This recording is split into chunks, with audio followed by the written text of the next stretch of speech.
Magandang gabi po sa ating pong lahat, mga JTC family. Kamusta na po tayo? Tayo po muli ay dadako po sa ating pong Bible study, sa ating pong mga tahanan. At samahan niyo po muna akong manalangin para po sa paunang panalangin. Panginoon, maraming po salamat sa gabing ito na kami po ay magsasama-sama muli sa pag-aaral ng mga salita. Dalayan ko nga po na kami yung pangunahan, Santong Espiritu. Tulungan po ninyo kami na maunawaan namin ang iyong mga salita. Bukas mo ang aming puso't isipan na tanggapin namin at lubos namin maunawaan. Salamat po, Ama. Pangunahan mo nga po ang gawain ito maging sa aming mga tahanan. Salamat po. Ito po aming dalangin sa pangalan mo, Panginoong Hesus. Amen.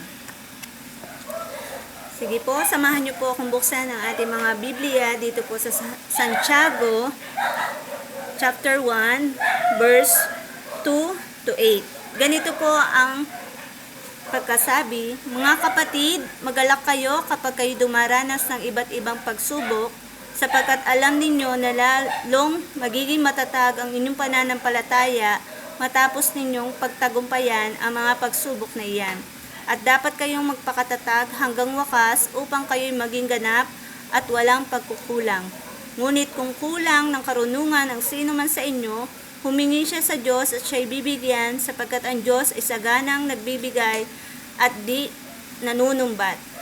Verse 6, subalit ang humihingi dapat manalig at huwag mag-alinlangan, sapagkat ang nag-aalinlangan ay parang alon sa dagat na tinataboy ng hangin kahit saan. Huwag umasang tatanggap ng anuman mula sa Panginoon, ang taong pabago-bago ang isip at di alam kung ano ang talagang ibig.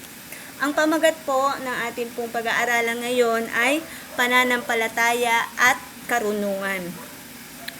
Nandito na po tayo sa new normal way ng ating pong pamumuhay. Marami pong pagbabago na nagaganap sa ating pong buhay ngayon, na kung saan ngayon po ay malapit na po mag-start ang schooling, may online class na rin po, at isang bago po para po sa amin po mga nanay, lalo na po sa mga estudyante na papasok po ngayon. Iba-iba po ang mga estilo or sistema na ating pong na nangyayari sa atin. At dahil nga po sa maraming pagbabago, kailangan po natin na maging matatag po ang ating pong pananampalataya at magkaroon po tayo ng karunungan na nagmumula sa ating Panginoon. Kahit nga po magba-birthday ng isang taon, merong pagbabago na nangyayari sa ating buhay kahit hindi pa po pandemya ang COVID-19. Ay marami pong pagbabago na nangyayari sa ating mga buhay. Minsan nga hindi natin inaasahan, bigla-bigla na lang. Subalit, maging handa po tayo at maging matatag. Yun po ang sabi po dito sa ating pong binasa sa Santiago. At kamusta na po ba yung ating pong pananampalataya sa ating pong mga nararanasang quarantine? Kamusta na po tayo, mga kapatid? Ang ating po bang pananampalataya sa Diyos ay matatag pa rin ba? O tayo ba ay nadadown, nade-depress, or what? Ano po yung nararamdaman natin ngayon, mga kapatid ko sa Panginoon, naway maging matatag po tayo. Amen? Amen, no? Iba't iba po yung karanasan po natin sa atin po mga buhay na nangyayari. Bawat pamilya po may nararanasan. Iba-iba po. Hindi man po kagaya man po ng konti, mga ilan, pero hindi po lahat. Lahat po tayo ay iba-iba po ng ating pong nararanasan. At ang naway tayo po ay bigyan ng katatagan ng loob. Sabi nga rin po sa Bible, na kung saan 7 beses man po na madapa ang taong matuwid ay babangon pa rin. Amen? Nawa tayo po yun. Mga ilang beses man tayong dumapa, nadapa, pinadapa ng mga pagsubok, mga problema na dumarating sa ating mga buhay, tayo po ay manatiling matatag. Amen? Sa ating pong pananampalataya sa ating Panginoon. At kailangan po natin na humingi po ng tulong. At sa ating pong paghingi, mainam din po naman na tayo po ay humingi ng karunungan sa ating Panginoon para po tayo po ay mapagtagumpayan natin ang anumang mga kapagsubukan. Meron po siyang pangako sa unang Korinto G13 na wala pang pagsubok na dumating sa inyo na di dinanas ng lahat ng tao. Tapat ang Diyos at hindi niya ipahihintulot na kayo subukin ng higit sa inyong makakaya. Sa halip, pagdating ng pagsubok, bibigyan niya kayo ng lakas upang mapagtagumpayan iyon. Ang ating pong Panginoon ay mayroong pong pangako na tayo po ay hindi susubukin ng hindi natin kaya. Kaya may assurance po tayo, meron po tayong katatagan dahil po sa pangako ng Panginoon na tayo po ay bibigyan niya ng lakas. At ang lakas pong yan ay ang karunungan din po ng Diyos na kung saan ma-overcome natin. No? Meron nga pong kasabihan, knowledge is power. So, kung meron po tayong knowledge mula sa Panginoon, meron po tayong lakas o karunungan na mapagtagumpayan anumang mga pagsubok na dumating sa ating mga buhay. At tayo po ay patuloy po tayo na humingi ng karunungan. Huwag po tayong mag-stop ng pag-aaral, no? Sa ating po pagbabasa, mainam po na magbasa po tayo ng Bible. Kasi isang karunungan po ang kanyang kautusan. Kumbaga, hindi lamang po tayo head knowledge, no? Magkaroon din po tayo ng heart knowledge na kung saan natututo po tayo sa ating pong mga pagsubok na dumarating. Meron po tayong katuruan o yung karanasan natin ay isang katuruan para po sa atin, para patuloy pa tayo, no? Nagiging mas matatag pa tayo sa bawat karanasan na ating pong nararanasan. At kagaya nga po sa pag-aaral, no, kailangan din po mag-aral tayo mabuti, take time para po matutunan po natin. Halimbawa na lang po sa ating pong trabaho. Kung bago po tayo sa trabaho, kailangan po natin ng karunungan at kailangan nating pag-aralan. Ganon din po sa ating mga buhay na kung saan kailangan po nating ihingi ng karunungan para po maging matatag po tayo at mapagtagumpayan natin yung ating buhay, pananampalataya sa ating Panginoon. Kaya po siya pananampalataya at karunungan. At kagaya nga po sa akin, pag bagong nanay or bagong magbubuntis ka, bagong kasal, di ba? Merong mga bagay na dapat po natin pag-aralan.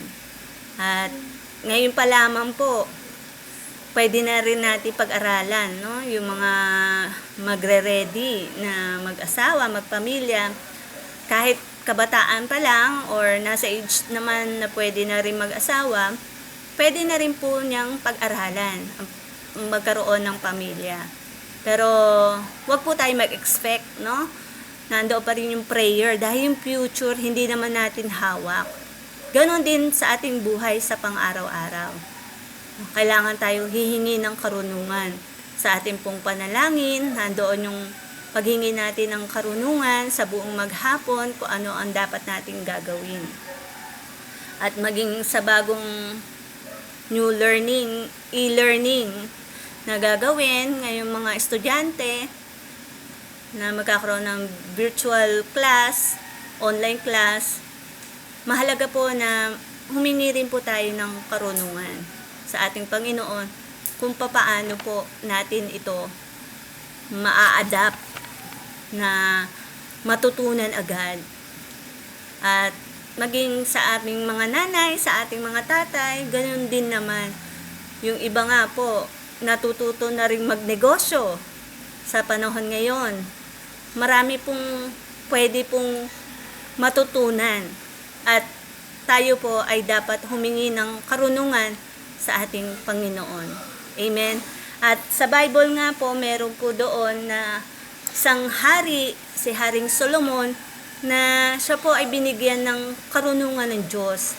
Na kung saan sa pamamagitan po ng panaginip, siya ay tinanong ng Diyos kung ano po yung kanyang kahilingan. Sabi po doon sa unang hari, chapter 3, verse 9, bigyan mo ako ng isang pusong maunawain at marunong kumilala ng masama at magaling. Sapagkat sino ang maaari maghari sa bayang mong ito na napakalaki. Si Haring Solomon po ay isang kabataan pa noon na maghahari sa Israel. Pagkat yung kanya pong amang si David ay namatay na po. Kumbaga, malapit nang mamatay at that time sa katandaan na nga po ni Haring David. Sinalin niya kay Haring Solomon yung pagiging hari. At siya po yung nagtayo ng templo ng ating Panginoon. At naandoon mababasa natin sa whole chapter ng unang hari, chapter 3, verse 1 to 28, nasubok agad yung kanya pong karunungan na kung saan meron pong dalawang nanay na umaangkin ng bata dahil ito daw po ay sa kanya. Basahin na lamang po ninyo sa inyong mga bahay at naandoon na napatunayan yung karunungan ni Haring Solomon na kaloob po ng ating Panginoon. Ang sabi po doon, sa talata po na ating pong sinabi na binasa, humingi tayo ng karunungan sa Diyos na saganang nagbibigay at hindi nanunumbat. Subalit, dapat po tayong manalig at huwag mag-alinlangan. Nawa po sa ating pong mga buhay, palagi po tayong humingi ng karunungan mula sa Diyos upang maging matagumpay po ang lahat ng kapagsubukan na darating po sa ating buhay. Pananampalataya at karunungan ay kailangan po natin sa panahon ngayon at sa lahat ng sitwasyon at sa mga panahon pang darating. Focus po natin yung ating pong paningin sa ating Panginoon. Madami na po tayong nababalita ang bago na nangyayari sa ating bansa at sa buong mundo. Naway manatili po tayong matatag ang ating pong pananampalataya at patuloy tayong humingi ng karunungan at na maging matalino po tayo na gawin ang kanyang kalooban. Ganapin ang ninanais ng ating Panginoon sa ating mga buhay. Amen. At continuous i-share po natin yung ating pananampalataya sa ating pong mga kaibigan, lalo na po sa ating pong mga mahal sa buhay, pamilya. No? Share po natin yung Word of God, yung love of God sa kanila. At nawa sa ating pong pang-araw-araw na buhay, lagi po tayong maging matatag ang ating pong pananampalataya at magkaroon tayo ng karunungan mula sa ating pong Panginoon. Amen. So, yun po ang ating pong pinag-aralan na kung saan pananampalataya at karunungan. Meron ka ba pa? No. Sa panahon ngayon, kailangan po natin ito. Ang ating mga pinuno, yung po, maging matatag po sila at maging tayo mga Kristiyano na maging matatag po tayo, individual, no? At magkaroon po tayo, humingi po tayo ng karunungan. At ito po ay ipagkakaloob po sa atin ng ating Panginoon. Pagkat siya po ay sagana at mapagbiyaya. Hindi niya po tayo ipagkakait na pagkalooban ng anuman ating pong mga pangangailangan. Dahil nga po, kailangan po natin ng karunungan para po umunlad, sumagana, o mapagtagumpayan natin lahat ng kapagsubukan na darating sa ating mga buhay. Manatili po tayong matatag, matapat, na nananalig sa ating Panginoon. Amen? Amen. So, yun lamang po, at naway patuloy tayong manampalataya at humingi ng karunungan sa ating Panginoon. Sige po, tayo po ngayon ay manalangin, hingin natin ng karunungan sa Panginoon, yung mga bagay na dapat nating gagawin sa pang-araw-araw nating buhay, lalo na nga po sa panahon ngayon. Sige po, saglit po tayo yumuko at tayo po ay manalangin. Ama, maraming po salamat sa iyong mga salita na amin po napagbulay-bulayan, na ninanais mo na kami maging matatag, maging ganap ang aming pong pananampalataya sa iyo. At kung kami, Panginoon, ay nagkukulang, dalangin ko po na kami iyong bigyan ng karunungan na nagmumula sa iyo, Ama, upang mapagtagumpayan namin anumang kapagsubukan dumating sa aming mga buhay. Gawin mo nga po kami, Panginoon, na matalino, na marunong, na kumilala sa iyo, Ama, dahil wala po kaming magagawa kung wala ka po sa aming mga buhay. Yamang ikaw po ang nagbibigay ng lakas, ng tagumpay. Salamat po, Ama, salamat po. Alam ko po na iyo nga pong ipagkakaloob sa amin, Panginoon, pagkat ikaw ay sagana, mabiyaya at di nanunumbat, Panginoon. Kung kami hingi sa iyo na walang alinlangan at mananalig, Panginoon, tatanggapin po namin ang karunungan na nagmumula sa iyo. Ama, salamat po, Panginoon, sa karunungan na ipagkakaloob mo sa amin. At dahil nga po sa karunungan iyan ng iyong mga salita, kami, Panginoon, ay magiging matatag ang aming pong pananampalataya sa iyo. Salamat po, Ama, salamat po. Gawin mo nga po kami na matatag, na nananalig sa iyo, sa kapangyarihan mo, Panginoong Hesus, sa pangalan mo, Panginoong Hesus. Salamat po, Ama, salamat po. Sa iyo po ang pinakamataas na papurit, pagsamba. Ito po ang aming samod dalangin sa pangalan mo, Panginoong Hesus. Amen, Lord. Amen. God bless po. Thank you.